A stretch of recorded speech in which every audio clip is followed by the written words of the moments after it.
Halo, selamat malam teman-teman semuanya. Hari ini kita akan belajar tentang semiotika. Kadang-kadang disebut juga dengan semiotics atau kadang-kadang juga disebut dengan kata semiologi.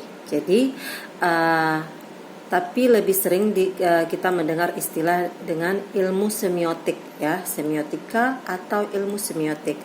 Baik, kita lihat sebenarnya semiotika itu apa sih?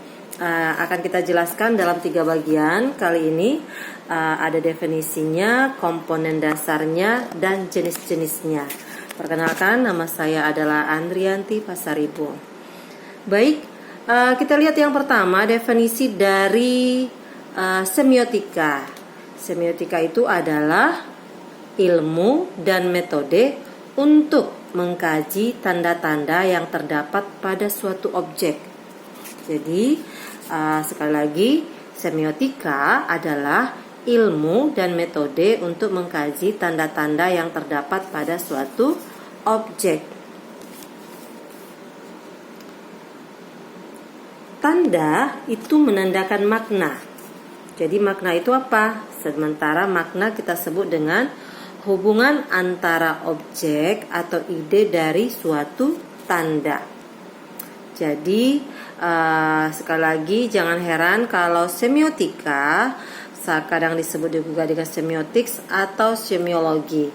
Nah, untuk mengetahui tentang ilmu tanda ini, komponen-komponen apa saja yang diperlukan? Jadi ada komponen dasarnya.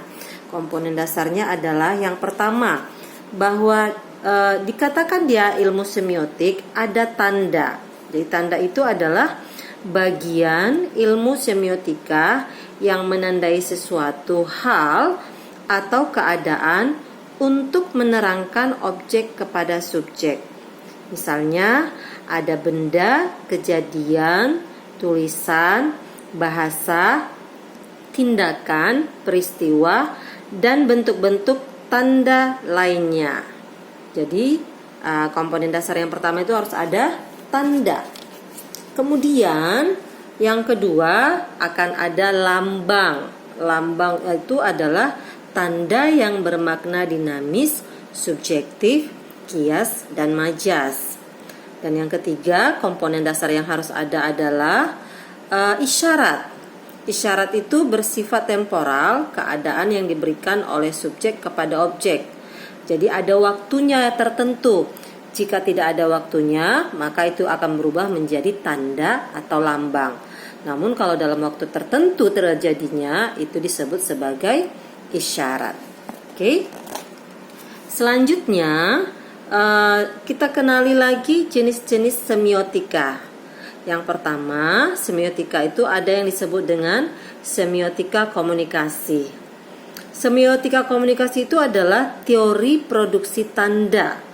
Ada 6 faktor yang meliputinya, yaitu kalau disebut semiotika komunikasi itu harus ada pengirim, kemudian ada penerima kode atau sistem tanda, pesan, saluran komunikasi, dan acuan atau hal yang dibicarakan.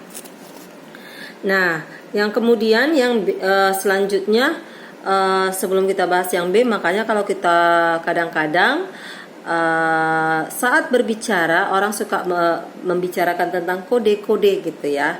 Jadi kita perlu memahami kode supaya tidak mudah dimanipulasi oleh orang yang paham kode gitu. Jadi kalau ada yang mengirim kode, kita usahakan untuk mengerti apa maksud dari kode tersebut gitu. Selanjutnya ada semiotika signifikasi. Semiotika signifikasi itu adalah teori pada konteks tertentu. Jadi tandanya lebih diperhatikan daripada proses komunikasinya gitu. Menurut Pateda di bukunya pada tahun 2001 halaman 29 ada 9 jenis semiotik. Yang pertama disebut dengan semiotik analitik, yaitu analisis sistem tanda. Jadi dianalisis dulu tandanya begitu. Yang kedua, ada yang kita sebut dengan nama semiotik deskriptif. Nah, kalau ini namanya yang maksudnya adalah sistem tanda yang bisa kita alami. Contohnya, kalau kita lihat langit mendung itu, maka kita akan mengatakan itu tandanya mau hujan gitu. Kalau kita lihat ada ombak memutih, maka kita akan mengatakan tandanya akan ada ombak besar di tengah laut, datang dari tengah laut, seperti itu. Kemudian selanjutnya kita lihat lagi ya.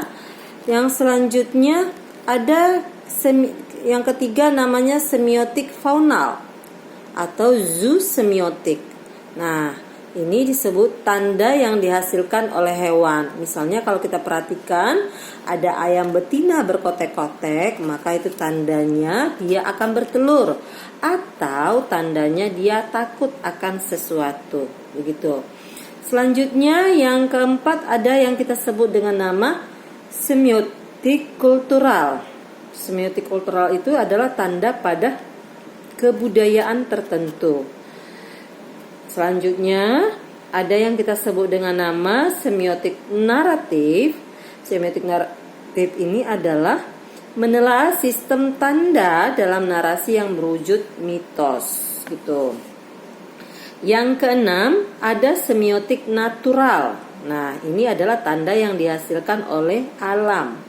Misalnya, kalau kita lihat sungai keruh, maka itu tandanya hujan di hulu telah turun. Kalau misalnya keruh lengkap dengan daun-daun yang berguguran yang di bawah air, itu berarti telah terjadi kerusakan alam di hulu sana. Sama dengan kalau terjadi longsor berarti sudah terjadi kerusakan alam, begitu. Selanjutnya yang ketujuh itu ada semiotik normatif. Semiotik normatif itu adalah tanda yang berwujud norma-norma. Misalnya ada rambu-rambu lalu lintas yang kita lihat di jalan, itu tanda bahwa kita harus mematuhi rambu-rambu lalu lintas. Jadi ada norma-norma yang sudah dibuatkan untuk dipatuhi. Kemudian yang selanjutnya ada semiotik sosial. Nah, semiotik sosial ini adalah untuk menelaah sistem tanda dalam bahasa. Jadi dari bahasa kita bisa mengetahui apa tanda yang dimaksud. Selanjutnya yang terakhir adalah semiotik struktural, sistem tanda yang melalui struktur bahasa. Itu sekilas info dasar-dasar tentang ilmu semiotik. Untuk selanjutnya, untuk prakteknya nanti akan kita lanjutkan di video berikutnya. Terima kasih, selamat malam.